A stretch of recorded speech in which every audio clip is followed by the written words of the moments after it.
The Myrtles Plantation stood like a monument to Southern charm and old-world elegance, nestled deep in the heart of St. Francisville, Louisiana. Its white columns rose against a backdrop of moss-covered oak trees, and its wraparound porch invited guests to imagine a simpler, slower time. But beneath the beauty, the plantation whispered with secrets, and none whispered louder than the ghost of Chloe. Jessica and Tyler Evans were city-born and bred. After years of living in Chicago's fast-paced world, they had decided to take a break from the stress. Jessica, a photographer with a taste for vintage Americana, had read about Myrtles in an old travel magazine. The plantation had long been turned into a bed and breakfast, known not just for its historic charm, but also for its well-documented hauntings. Tyler had laughed it off when Jessica suggested they stay there for the weekend. "Come on," she said, nudging his shoulder. "It's just for fun. It'll make a great story." He agreed, figuring it was harmless, just another quirky stop on their road trip down south. The couple arrived at the Myrtles just before sunset. A woman named Patricia greeted them at the door. She was in her late 50s with short silver hair and a voice like sweet tea, smooth, southern, and just a little dry. "Room 7, Patricia said, handing them an old-fashioned brass key. "That's the Judge Woodruff room. Beautiful view. Just don't go wandering at night." Jessica chuckled. "Why not? You hiding a ghost back there?" Patricia smiled faintly. "Just manners, honey. Spirits here don't like being disturbed."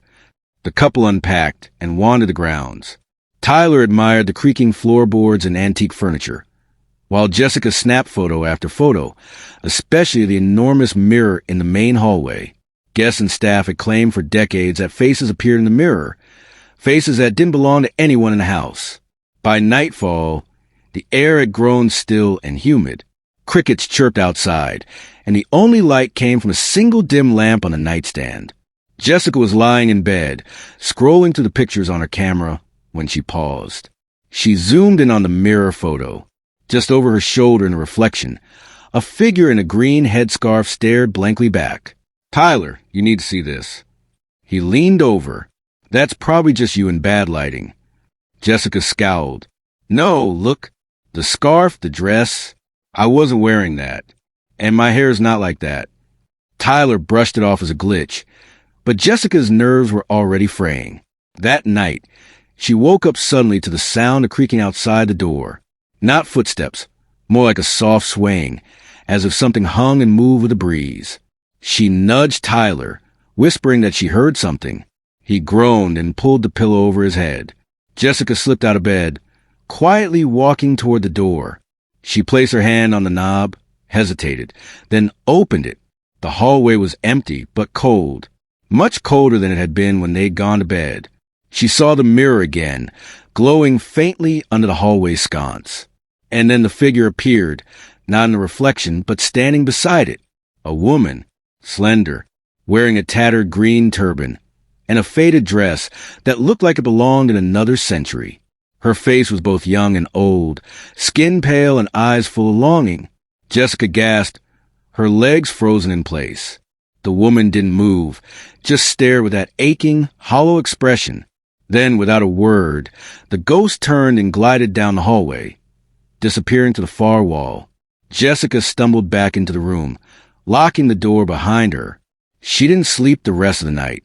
At breakfast, Jessica brought it up, careful not to scare anyone. Patricia simply stirred her coffee and said, "You saw Chloe?" "Who is Chloe?" Jessica asked. Patricia leaned back. She was a slave girl owned by Judge Clark Woodruff. She served inside the house and, according to legend, had an affair with the judge. When his wife found out, she demanded Chloe be punished. One version says they cut off her ear. Another says she was just dismissed. But the story turns darker after that. Chloe, heartbroken or vengeful, baked a birthday cake laced with oleander leaves for the judge's children. 2 of them died. Some say she did it to win back his affection by nursing the children back to health. Others say it was deliberate. Tyler interrupted. "What happened to her?" "They hung her," Patricia said. "The other slaves, fearing retribution, took care of it themselves. Her body was thrown into the Mississippi River, but she's never left this place." She stays because this house was the only place she truly lived. Some guests say she sings lullabies at night. Others have seen her watching them sleep. Tyler shook his head. Why would a ghost stick around a place where she was killed? Patricia looked at him with a gaze that was sharper than before. Not where she was killed, where her heart broke. Jessica felt the chill creep into her bones again. Later that day, they explored the plantation more deeply. Behind the house, Jessica found the remnants of an old slave quarters. The tiny shack was barely more than 4 walls and a broken-down roof, but something about it made her pause. She lifted her camera to snap a photo, but as she did, she felt a firm push on her shoulder. She turned sharply. No one was there, not even Tyler, who was still walking near the rose garden. That night, Jessica again couldn't sleep. This time, she wasn't awakened by noise, but by the overwhelming scent of perfume. Sweet floral, with something bitter beneath it. She sat up in bed and found herself eye to eye with Chloe. She was standing at the edge of the bed. Jessica's breath caught in her throat. She didn't move, couldn't scream. Chloe just looked at her, and this time, tears fell from her dark eyes. She mouthed something. Jessica thought it was, "Help me." Then she vanished. In the morning, Jessica was pale and distant. Tyler finally stopped brushing it off and agreed they should speak to someone who might know more. Patricia connected them with an older man in town named Marshall Hicks, a retired historian who'd written about the plantation. When they arrived at his office, the walls were covered in sepia-toned photos, old maps, and stacks of dusty books. Marshall greeted them warmly and listened as Jessica explained her encounters. "You're not the first to see her," he said, "but Chloe's story's been twisted over time. There's no proof she ever poisoned anyone, nor that she was executed. Some records suggest she left the plantation long before the Woodruff children ever died." Jessica frowned. "Then who's the ghost?" Marshall shrugged. "Grief doesn't follow logic. If Chloe loved someone here, if her spirit found its home in the only place she felt seen, maybe she stayed behind, not out of guilt, but longing." Jessica's hands trembled. "She asked me to help her." Marshall leaned forward. "Then listen." That evening, Jessica stood alone in the hallway by the mirror. She whispered to it, "What do you want, Chloe?" A cold breeze brushed her cheek, and the mirror clouded, fog-forming words. They were faint, but Jessica could just make them out. "Tell the truth." Jessica turned to Patricia. "The tour you give, the stories, they all say Chloe killed those children." Patricia looked away. "But it's not true, is it?" Patricia sighed. "It's what sells the rooms, honey." Jessica shook her head.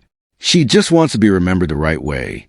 That night, Jessica wrote a post on her photography blog, sharing not just the haunted tales of the Myrtles Plantation, but the complicated, painful history that lived beneath the surface. She included photographs, interviews, and what Marshall had told them about the real Chloe. Her post gained attention. Historical blogs, preservation groups, even a few journalists reached out.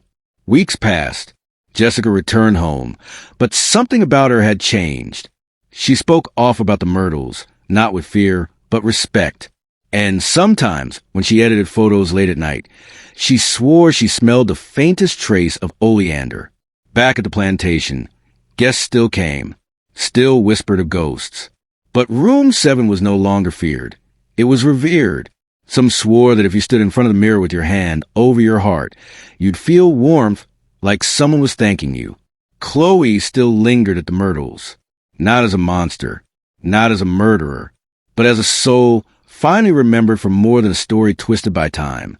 And the house, old and heavy with history, sighed with peace, just for a moment.